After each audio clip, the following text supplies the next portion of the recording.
suis le président des fédéralistes démocrates francophones, un parti qui a été parmi les pionniers pour faire évoluer l'État belge, l'État unitaire vers l'État fédéral, mais un parti surtout d'affirmation des droits des francophones, parce que, comme vous le savez, le nationalisme flamand menace beaucoup les droits des francophones, mais aussi qui a un projet sociétal, socio-économique. C'est un parti de gens plutôt progressistes, de réformateurs sociaux. Nous avons quitté l'EMR. Nous avons quitté l'EMR parce que nous avions beaucoup de motifs d'insatisfaction et de mécontentement à l'égard du MR, qui, depuis la présidence de Charles Michel, n'a plus du tout respecté les engagements fondamentaux qui ont conduit à notre alliance historique avec les libéraux. Et nous avions des divergences de plus en plus nombreuses avec les libéraux, pas uniquement sur le plan de la réforme de l'État, de l'avenir institutionnel de la Belgique.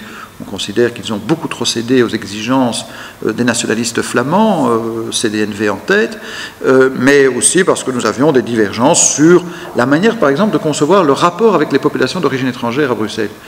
De tout temps, les fédéralistes démocrates francophones, les FDF, ont été toujours beaucoup plus ouverts que les libéraux. Je rappelle quand même que c'est grâce au FDF qu'il y a eu un premier élu, déjà en 76, d'origine étrangère, dans un conseil communal, c'était à la ville de Bruxelles. Et quand je dis 76, je crois que c'était même déjà 70, donc ça remonte à 40 ans. C'est aussi grâce au FDF qu'il y a eu Gisèle Mandela, première secrétaire d'État d'origine africaine au gouvernement fédéral. Donc, chez nous, la citoyenneté, comme je le dis toujours, elle est partagée avec tous ceux qui vivent dans notre pays et on ne fait aucune distinction, aucune discrimination. C'est ça qui fait le fondement de notre conception de la démocratie. Tous ceux qui sont légalement établis en Belgique ont le droit de participer pleinement à la vie sociale, politique, collective, associative qui existe dans notre pays. Totalement séparés du MR, des libéraux, nous avons repris notre pleine autonomie, nous sommes un parti à part entière, avec ses projets, ses objectifs et surtout la fidélité à ses engagements.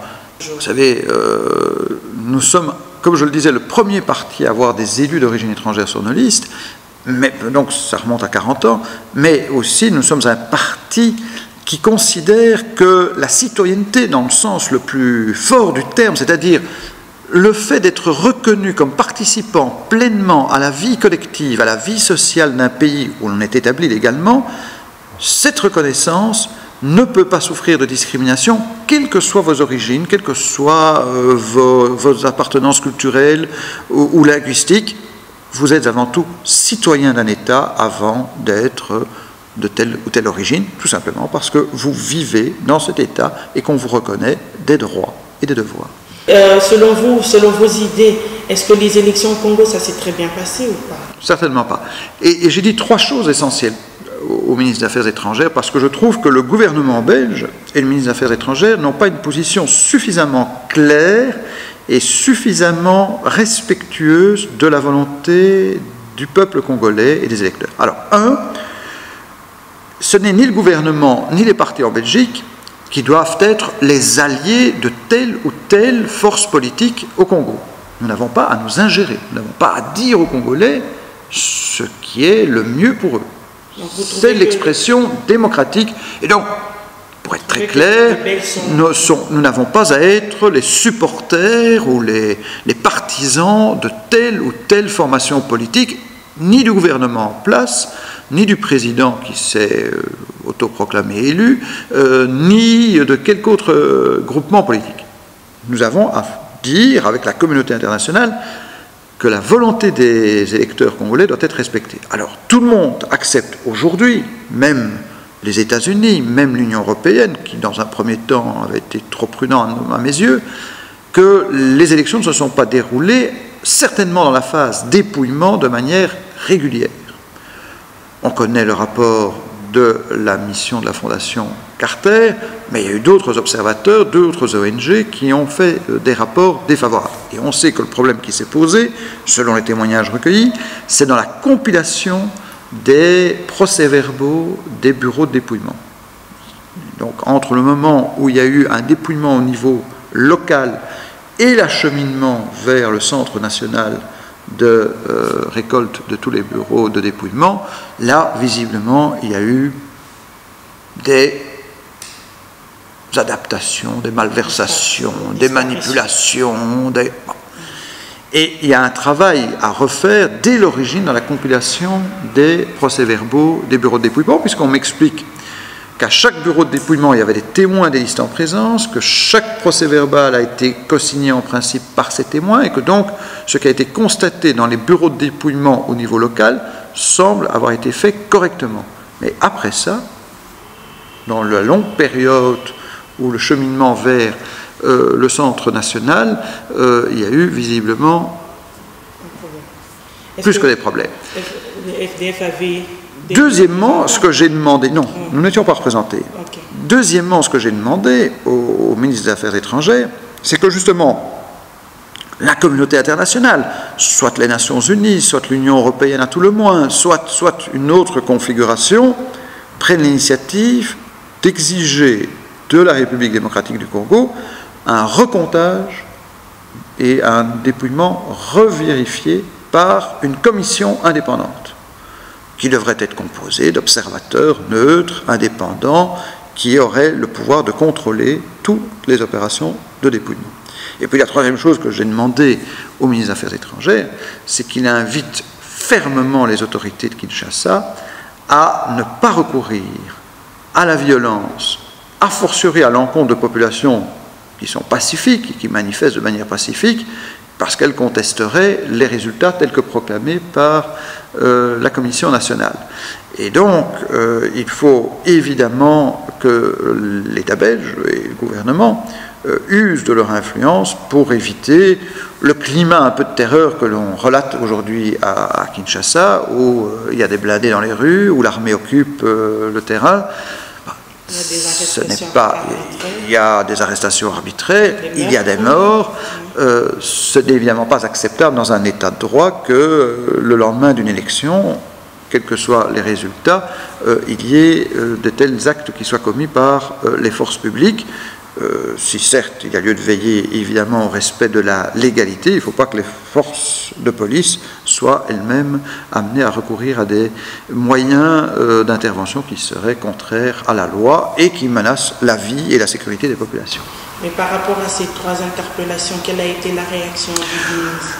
Alors, sur certains points, Didier Reynders se rejoignait. Il disait clairement qu'il ne considérait pas que les élections avaient été régulières et qu'il reconnaissait qu'il y avait des irrégularités qui entachaient la validité des résultats proclamés, qu'il ne pouvait pas dire si ça modifiait l'ordre de classement des résultats. Alors, c'est là que j'ai déjà marqué ma différence. On ne peut pas dire aujourd'hui quelle est l'ampleur des irrégularités et quelles sont les conséquences qui en résultent. Et donc, on ne peut pas dire ah, ça n'aurait pas de conséquences néanmoins sur le classement des résultats, ça ne serait qu'une petite correction éventuelle. Non, ça peut être tout simplement d'une ampleur telle que ça justifierait peut-être l'annulation des élections. Quand vous constatez qu'il y a des irrégularités répétées, systématiques, généralisées sur un territoire assez grand, vous ne pouvez pas considérer qu'éventuellement c'est marginal. Donc, mais ça, je ne peux pas le dire moi aujourd'hui. Personne ne peut le dire. Il faut le faire de manière indépendante avec des personnes qui seraient habilitées par la communauté internationale, Nations Unies, peut-être...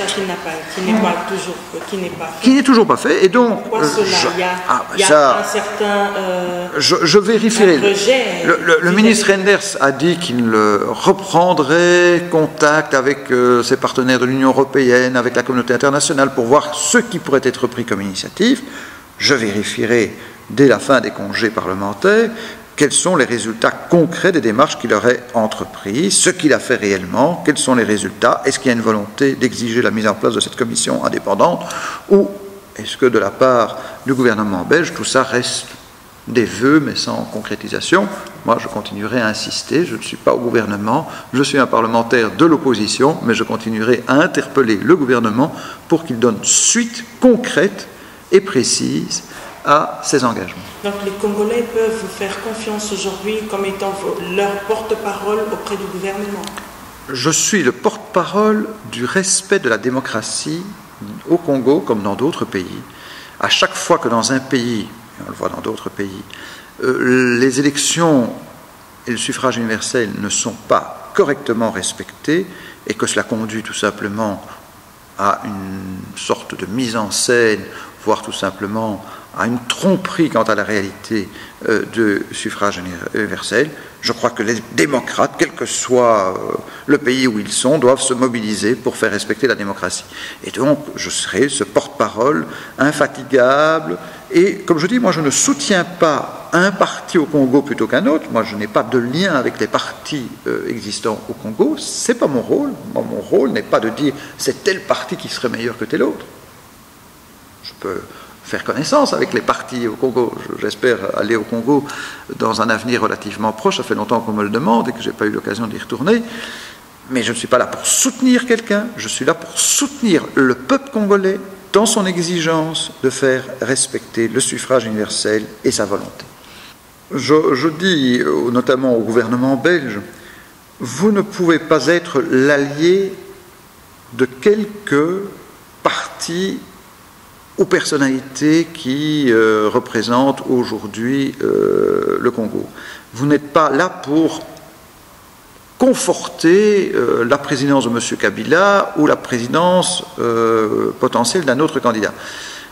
La Belgique doit s'employer à faire en sorte que le processus démocratique au Congo, qui est indispensable à sa viabilité future, à son redéploiement économique et social, il n'y aura pas de redéploiement économique et social sans réel respect du suffrage universel, de la démocratie, d'une exigence de transparence dans le fonctionnement de l'État congolais. C'est cela à ce à quoi doit s'atteler l'État belge. Et je sais très bien qu'il y a toujours eu, malheureusement, dans les relations bilatérales entre la Belgique et le Congo, une sorte de complaisance à l'égard du régime ou des autorités en place au Congo. Ça a été vrai pendant longtemps avec Mobutu, ça l'est peut-être aujourd'hui de manière aussi trop marquée, en tout cas sous l'influence de certains partis politiques, avec le président Kabila. Moi, je ne juge pas, je ne tente pas de dire que tout ce que fait le président Kabila est nécessairement négatif. Je dis tout simplement qu'il ne peut pas être le président si tel n'a pas été le choix des Congolais. Et c'est ça qu'il faut vérifier. Si par contre ça a été le choix des Congolais, c'est le président légitime. Mais si ça n'a pas été le choix, il n'a pas assumé des responsabilités. J'ai l'impression que ce n'est pas le choix, parce que si c'était le choix, la population ne se lèverait pas. Sans doute, et donc c'est pour ça qu'il faut vérifier les résultats électoraux, reprendre les... vérification, on l'attend toujours. Mais je l'attends aussi. Je ne suis que malheureusement le porte-parole d'une exigence démocratique. Je n'ai pas le pouvoir de décider. Je ne suis pas au gouvernement. Je ne suis pas dans les instances internationales. Mais comme vous le savez, plus les démocrates se rassemblent, plus ils expriment ensemble une exigence, et on le voit bien dans beaucoup de pays du monde, pour le respect de la volonté des peuples, à un moment donné, tôt ou tard, ceux qui veulent aller à l'encontre de cette volonté des peuples doivent céder et respecter la volonté des populations. Moi, je suis plutôt convaincu que la protestation qui s'exprime de la part des Congolais, que ce soit chez nous, dans d'autres pays européens ou dans le monde, a fortiori au Congo, que cette protestation sera tôt ou tard entendue. Merci. Et quel est votre conseil? Parce que c'est vrai que nous avons, vous remarquez ici en Belgique, les Congolais maintenant se retournent vers les partis néerlandophones, en condamnant le parti francophone de ne pas prêter oreille à leurs cris ou de ne pas le soutenir. J'espère qu'ils entendront que du côté des fédéralistes démocrates francophones, les FDF, il y a une volonté d'écouter l'appel à la démocratie du peuple congolais. Je leur dis, n'allez pas vous réfugier dans les bras d'un parti nationaliste flamand tel que l'ANVA, qui n'est pas un parti très respectueux de la démocratie. Et si on suit un peu ce qui se passe en Belgique, quand on voit la manière dont ce parti, comme d'autres partis flamands, porte durement atteinte aux droits démocratiques des populations francophones et étrangères, parce que ce n'est pas un problème uniquement par rapport aux francophones, et étrangères établies en périphérie de Bruxelles ou en Flandre, je dis à nos amis congolais, surtout ne vous laissez pas guider par un parti qui n'est pas le plus exemplaire sur le plan démocratique. Faites plutôt confiance à ceux qui, comme les FDF, ont une longue tradition de respect de la démocratie et resteront toujours aux côtés de ceux qui demandent que la volonté du peuple congolais soit respectée. La population congolaise fait confiance aujourd'hui au parti néerlandophone en disant que les néerlandophones leur ont permis de faire leur marche de sitting pendant qu'ici, à Bruxelles, c'est interdit. Vous les avez interdits. Alors, je n'ai rien interdit à titre personnel. Donc vous invitez je ne à la suis communauté pas, de venir faire je leur ne marché suis pas, à Woluwe. J'accueillerai tous ceux qui me demandent une autorisation de manifestation dans le respect de la loi, sans problème. Nous avons une bonne tradition de respect de la démocratie dans ma commune. Donc, je dis tout simplement... C'est une invitation aux Congolais. Ils peuvent venir me voir. Parce que Ixelles les a rejetés. Ils peuvent venir me voir, dialoguer avec moi. Ils auront toujours une porte ouverte. Il y aura toujours des modalités d'entente. Je suis un homme de dialogue et de concertation. Je regrette la manière dont les autorités communales à Ixelles ont mal géré la situation. Ils ont mal apprécié la situation. Le bourgmestre était absent. Bon, il avait peut-être des bonnes raisons, tout ça je ne juge pas. Je dis tout simplement que je n'aurais certainement pas agi de la même façon. Bien entendu, je suis très clair aussi, la violence n'est pas admissible. Casser, renverser, briser, tout ça n'est pas acceptable. C'est des manifestations pacifiques. Vous savez, il faut s'inspirer du principe de Mahatma Gandhi, de la non-violence. C'est comme ça que les peuples se font tôt ou tard respecter. Nous remarquons que le gouvernement belge ne veut pas dialoguer avec le Congolais, par exemple, par rapport au sitting. Le ministre de l'Intérieur l'a formellement interdite. Je crois qu'il ne faut jamais... Bon, il faut parfois marquer un temps d'arrêt dans les manifestations pour éviter qu'elles ne se reproduisent et qu'elles deviennent perturbatrices. Mais il ne faut jamais garder une position aussi radicale d'interdire toute expression publique. Ce n'est pas tenable sur le long terme. Donc, il fallait peut-être calmer à l'approche des fêtes de fin d'année, permettre quand même à Matongé de retrouver une certaine sérénité. Mais après ça, il faut permettre le dialogue et voir avec les représentants de la communauté comment organiser une expression publique pacifique, j'insiste, pacifique, sans violence, sans casse, mais représentative. Dans votre parti, le FDF, la communauté congolaise accuse Gisèle Mandaïla d'être une amitié profonde avec le pouvoir en place. Qu'est-ce que vous en dites? J'ai souvent parlé de cette question avec Gisèle et je peux vous dire que, notamment le communiqué de presse que j'ai fait récemment pour dire que j'allais interpeller le ministre Didier Reynders, que j'allais demander que l'on crée une commission d'enquête sous l'égide des Nations Unies ou d'une autre organisation internationale pour vérifier la validité des opérations électorales au Congo, tout cela, je le fais à l'unanimité du bureau de mon parti, en ce compris Gisèle Mandela. Et donc, Gisèle Mandela nie farouchement le fait d'être l'allié de quelque parti que ce soit. D'ailleurs, elle n'a jamais, je peux le dire, demandé que l'on manifeste notre soutien à telle ou telle formation politique au Congo. Elle dit qu'elle est avant tout une citoyenne belge, certes d'origine congolaise et attentive à ce qui se passe dans son pays, et désireuse de soutenir notamment les femmes victimes des exactions dans l'Est du Congo. Vous savez qu'elle travaille beaucoup sur ce terrain. Elle a été souvent à la rencontre des mouvements associatifs qui veillent à venir en aide aux femmes qui subissent les atrocités que l'on connaît, les viols, les amputations, les atteintes à leur intégrité physique et psychique. Tout ça, elle le fait. Non, je peux vous dire que Gisèle Mandela, si elle a été un jour au Congo dans une délégation officielle du temps où elle était au gouvernement belge, puisqu'elle a été secrétaire d'État, elle a un jour accompagné une délégation officielle dans une rencontre officielle à l'époque avec le président Kabila. Elle n'est pas du tout le relais ou l'appui de M. Kabila ou de quelque autre formation politique au sein de mon parti. Elle est totalement neutre et indépendante à ce point de vue. Et on nous dit que, par exemple, votre ex-allié ou le MR ou d'autres partis politiques belges, comment dirais-je, appuient le président Kabila pour des intérêts économiques. Écoutez, moi je peux vous dire en tout cas que je n'ai jamais eu de lien sur le plan ni économique ni financier avec le président Kabila. Je ne l'ai d'ailleurs jamais rencontré à titre personnel, donc à part le fait de l'avoir un jour aperçu à une tribune du Sénat, je n'ai jamais, au tout début de sa présidence, je ne l'ai jamais rencontré en tête à tête, je n'ai jamais sollicité et je n'ai aucun lien avec quelques lobbies économiques au Congo d'origine belge ou étrangère. Je suis un homme indépendant et mon parti l'est totalement. Donc, Sur cette question, les FDF ont une crédibilité grâce à leur autonomie et à leur indépendance. Si d'autres formations politiques ont développé des liens avec des hommes d'affaires ou avec des milieux économiques établis au Congo, qu'ils s'en expliquent et qu'ils s'en justifient. Moi, en tout cas, je peux vous dire que je n'ai jamais prêté mon concours à ce type de démarche. Ça ne fait pas partie de nos priorités et de notre volonté, que du contraire, la politique doit être indépendante des milieux d'affaires si elle veut garder son pouvoir de crédibilité et si les partis veulent garder la confiance de leurs électeurs. Aujourd'hui, si vous avez et que vous recevez la communauté congolaise, vous pourriez descendre à Matongé boire un verre avec nous? Sans problème.